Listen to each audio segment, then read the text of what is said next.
Maravilha. Acho que agora o Lucas conectou porque ele estava sem áudio. Lu, bom dia também. Acho que eu acho que está sem áudio.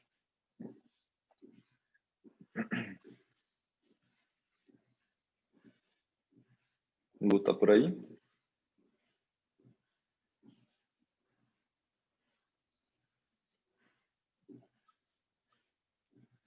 Bom, vamos indo a gente aí. Espero que vocês tenham passado bem o final de semana. E aí a ideia de hoje é a gente tirando as dúvidas, né, que vocês foram escrevendo lá. Eu vi que o Edu colocou umas dúvidas no fórum, a Valentina também. E aí eu vou tratando essas dúvidas com vocês, principalmente em relação aos testes que eu pedi para vocês na sexta e no sábado.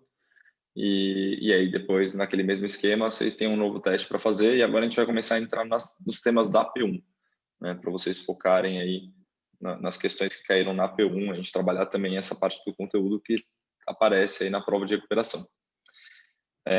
Então vamos lá, Edu, posso começar com você? Pode. Então, você tinha alguma dúvida além daquela que você escreveu no fórum, Edu?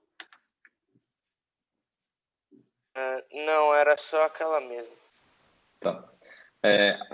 O Edu perguntou, né, como faz para resolver uma questão que pedia a soma das possíveis soluções da equação 16 elevado a x menos 12 vezes 4 elevado a x mais 32 é igual a zero.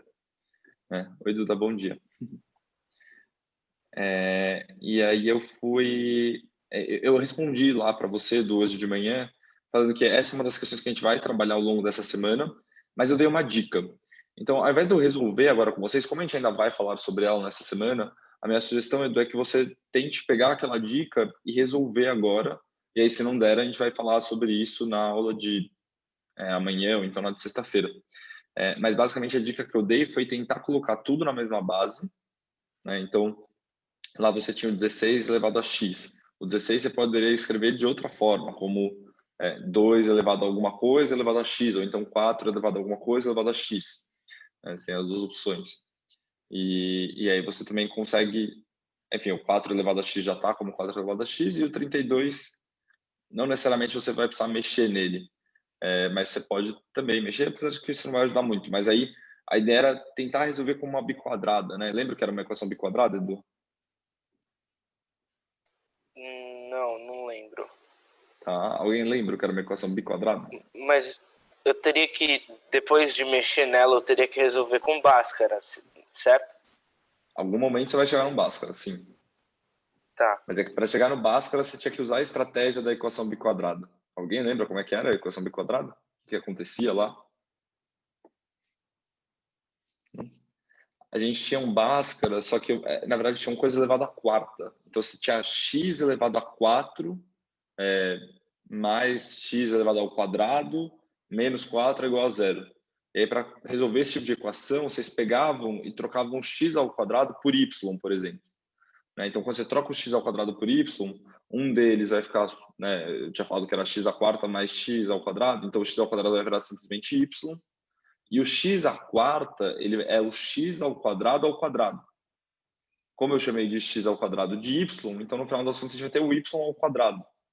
E aí a gente chegava só numa equação de segundo grau e conseguia resolver usando Bhaskara. Estão lembrando do que eu estou falando? Então é algo muito parecido. Só que agora, ao invés de você trocar o y por x ao quadrado, você vai trocar esse y para alguma outra coisa que se repete nesses dois fatores iniciais aí.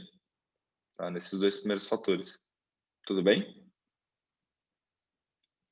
Eu só tenho uma dúvida nessa equação biquadrada. Depois que você resolve e acha o y, por exemplo, você substitui, aí você tem que se substituir na equação original, né? Perfeito. Você tem que fazer aquela volta, né? Porque se você falou que o x ao quadrado é igual a y, quando você descobre o y, você tem que falar que x ao quadrado é igual a y, e aí você passa a raiz quadrada e descobre o valor de x. Então, sim, Duda, você tem razão, porque a pergunta não diz quais são os valores de y. Y foi você que inventou, né? Mas a gente inventou justamente para ajudar a gente a resolver. É como se fosse simplesmente um patamar aí que eu estou resolvendo, mas que não é lá que eu quero chegar ainda, eu preciso chegar no próximo passo. E o próximo passo é fazer justamente isso que você está falando, Duda. Obrigada. O que mais temos de perguntas?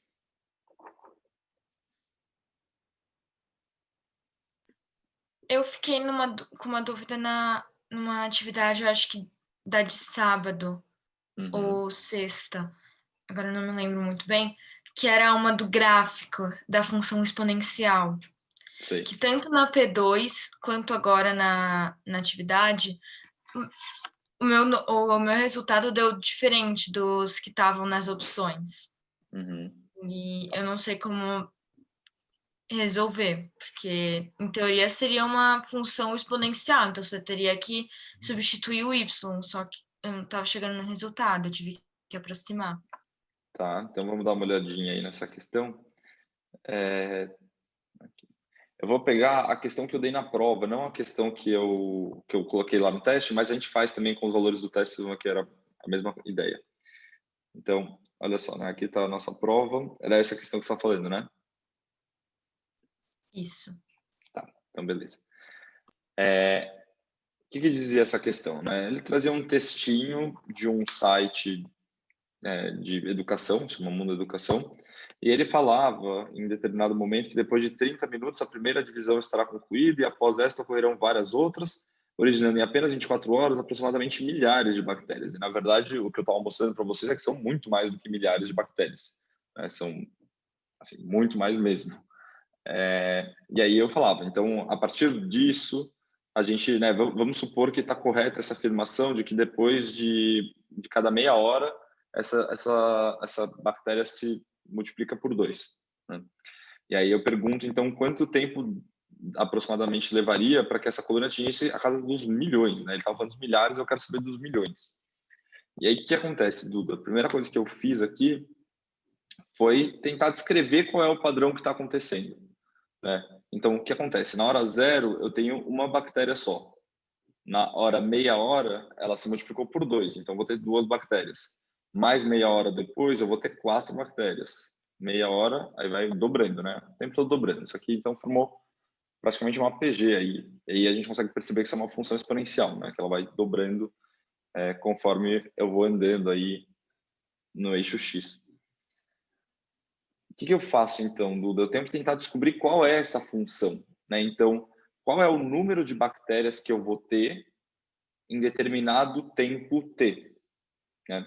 E aí, quando eu escrevo assim, isso facilita um pouco minha vida, porque eu percebo que quando, né, o que está acontecendo aqui? Quando eu estou no tempo meia hora, o meu elevado é 1, né? A minha potência aqui é 1. Quando eu estou no 1, ela é 2. No 1,5 é 3. Então, o que está acontecendo aqui? Qual é a relação entre esse t e esse valor aqui que aparece? Que sempre quando aumenta em meio as horas, aumenta uma nas bactérias. Nas bactérias? Então, ó, porque assim, o que a gente tem que olhar é que daqui para cá eu multipliquei por 2, daqui para cá eu multipliquei por 2, né? Então, de fato, em cada meia hora, esse meu produto não, desculpa, esse meu número de bactérias vai sendo multiplicado por 2. Aí, né, o jeito mais normal de escrever seria esse daqui, 1, 2, 4, 8, etc. Mas o que eu estou tentando fazer é perceber qual é o padrão dessa função exponencial, né? Então, essa função exponencial, ela tem que ter alguma coisa elevado a t, e aí é isso que a gente está tentando descobrir, como é que funciona exatamente isso, né? E aí o que a gente consegue perceber aqui, Duda, é que sempre que eu tenho um valor de t aqui, esse valor aparece aqui de uma forma diferente, né? Ao invés de meio, está aparecendo 1, porque isso aqui deveria ser o nosso t. Mas o nosso t é 1 e aqui aparece 2. Aqui é 1,5 e aparece 3. Então, qual é a relação entre esse t que aparece aqui com o que a gente está calculando de fato para saber o número de bactérias? O número de bactérias é o dobro da quantidade de horas? Então, isso aí, né, na verdade, não é a quantidade de bactérias que é o dobro da quantidade de horas, mas o que está aparecendo aqui nesse expoente é o dobro da quantidade de horas. Isso porque ele está evoluindo de meia em meia hora, por isso que aparece dessa forma. Se fosse de 1 em 1 hora, aí seria 2 elevado a 0, 2 elevado a 1, 2, 3, então não faria diferença. Mas, né, porque basicamente qual é o outro raciocínio que eu poderia fazer? Olha, a cada 1 hora o meu número de bactérias se multiplica por 4. Né? Então, eu poderia, por exemplo, esquecer isso daqui. Ó. Vamos esquecer. Vamos tirar esses intermediários. Ao invés de 2 elevado a 0, vamos chamar aqui de 4 elevado a 0, né? Porque a cada 1 hora, isso aqui se multiplica por 4. Então, outra forma de escrever isso seria que o número de bactérias, né? Então, vamos chamar de N de T, ele poderia ser igual a 4 elevado a T. Né? Então, no tempo 0 ele vai ser 1, no tempo 1 ele vai ser 4, no tempo 2 ele vai ser 16. Só que 4 elevado a T é a mesma coisa que escrever 2 elevado a 2, tudo isso elevado a T, o que dá 2 elevado a 2T. Né? Então, a gente chega exatamente na mesma coisa que a gente estava discutindo antes. São duas formas de encontrar essa expressão. Faz sentido isso que eu estou falando, pessoal? Sim? Tudo bem? E aí, uma vez que eu encontro essa função, aí agora eu vou resolver o resto do problema. Né? Então, até aqui a gente tinha que modelar essa situação. Agora vamos, de fato, tentar resolver algebricamente. Então, o que a gente sabe, por enquanto, é que a nossa expressão, né, o número de bactérias, ele é sempre igual a 2 elevado a 2T. E eu quero saber quando isso chega na casa dos milhões. A casa dos milhões é 10 elevado a sexta, né? 1 vezes 10 elevado a sexta.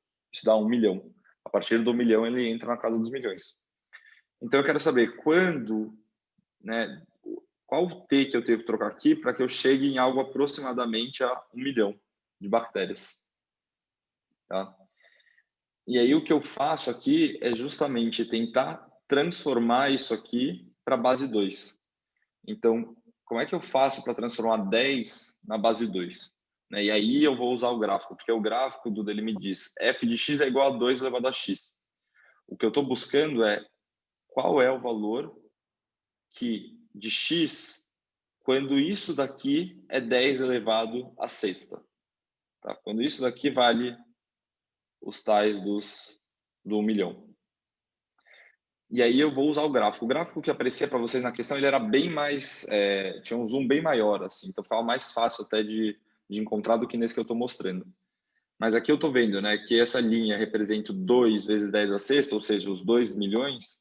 Eu preciso pegar a metade disso. Então vai estar aqui, no 1 milhão. Né? Essa minha escala é de 1 milhão. Aqui ele vai subindo. Na verdade, a cada espaço ele está subindo meio milhão. Né? Então, aqui seria meio milhão, 1 milhão, 1 milhão e meio, 2 milhões, etc. Então, eu sei que o meu f de x igual a 1 milhão, ele aparece aqui. E aí, o que eu preciso fazer, então, é encontrar qual é o valor de x que faz com que 2 elevado a x seja esse 1 milhão.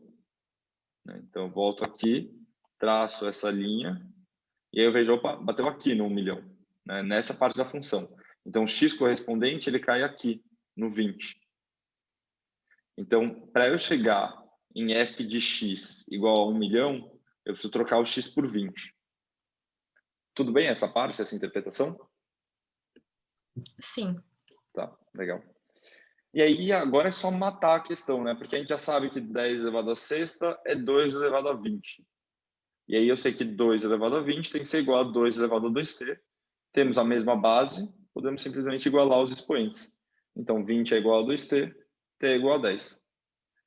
O que acontece na questão de vocês que eu pedi naquela aula é que ao invés de falar que eu queria que vocês atingissem 1 milhão, eu queria que vocês atingissem a casa dos 4 milhões.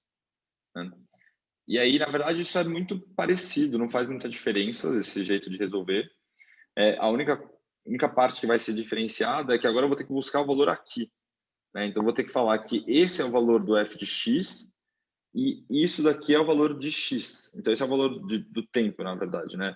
Então, o tempo vai ser 22 horas ao invés de 20 horas. Só que, de novo, aqui eu vou ter 2 elevado a 22 é igual a 2 elevado a 2t. Então, meu t, ao invés de 10 horas, agora ele vai ser 22 sobre 2, ou então 11 horas. Tudo bem? Ficou mais claro. É porque eu acho que nos dois eu já tinha feito assim, f em função de x é igual a 2 elevado a x. Uhum. Aí logo quando eu achava o 20 ou o 22, eu já botava o 1 milhão ou 4 milhões, dependendo do exercício, e eu já tentava resolver. Aí, acho que era por isso que estava errado. Pode ser, provavelmente. Essa questão da meia hora, de fato, ela torna essa questão um pouco mais difícil, né? De dobrando a cada meia hora e não a cada 1 hora. Mas, Beleza. obrigada. Imagina, que isso. O que mais, pessoal, temos de dúvidas?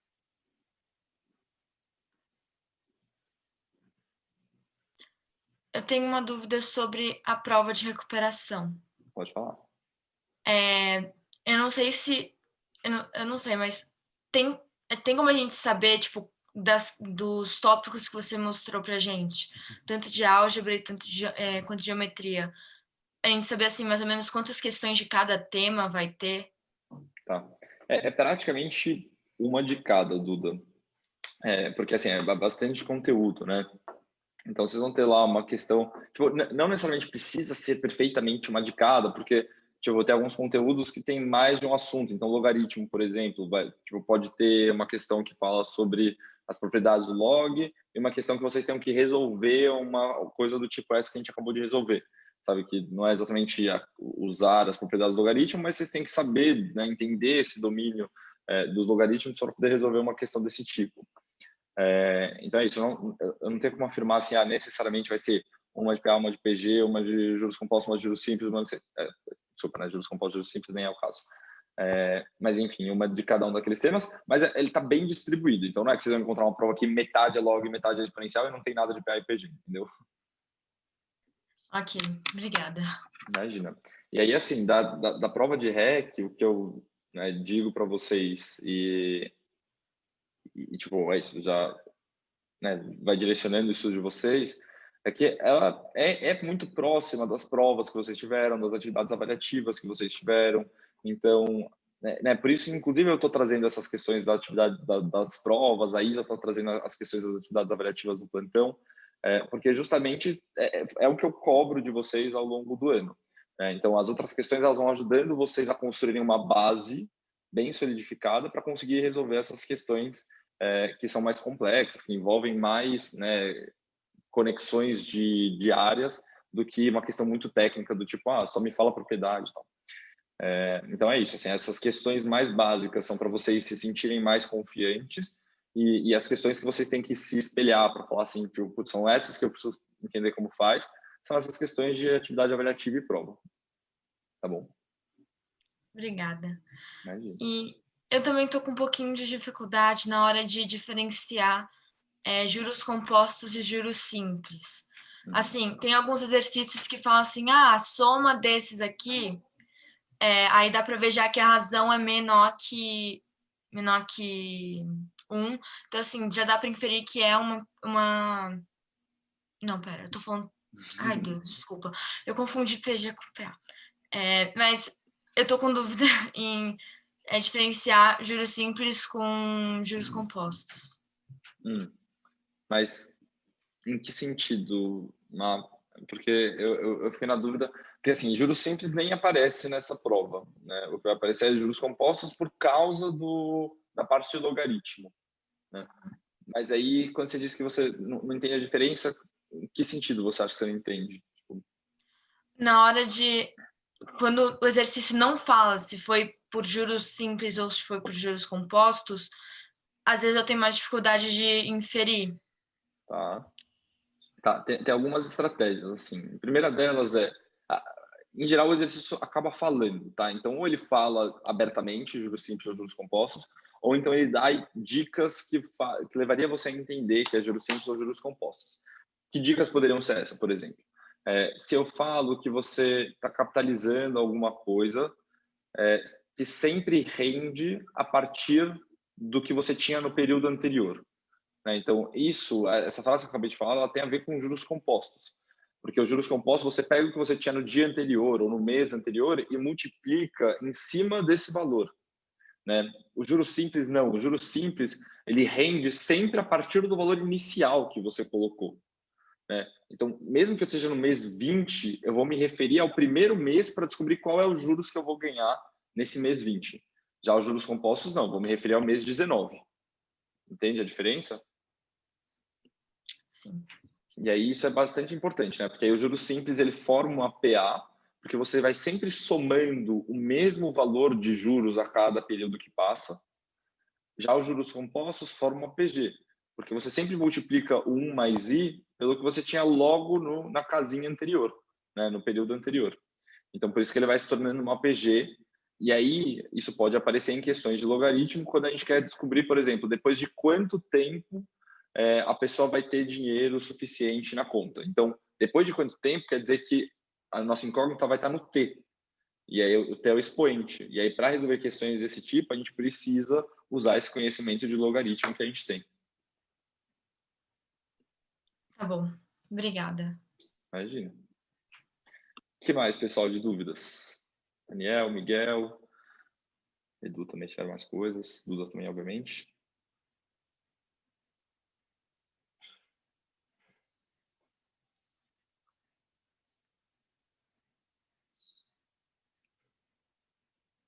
Não?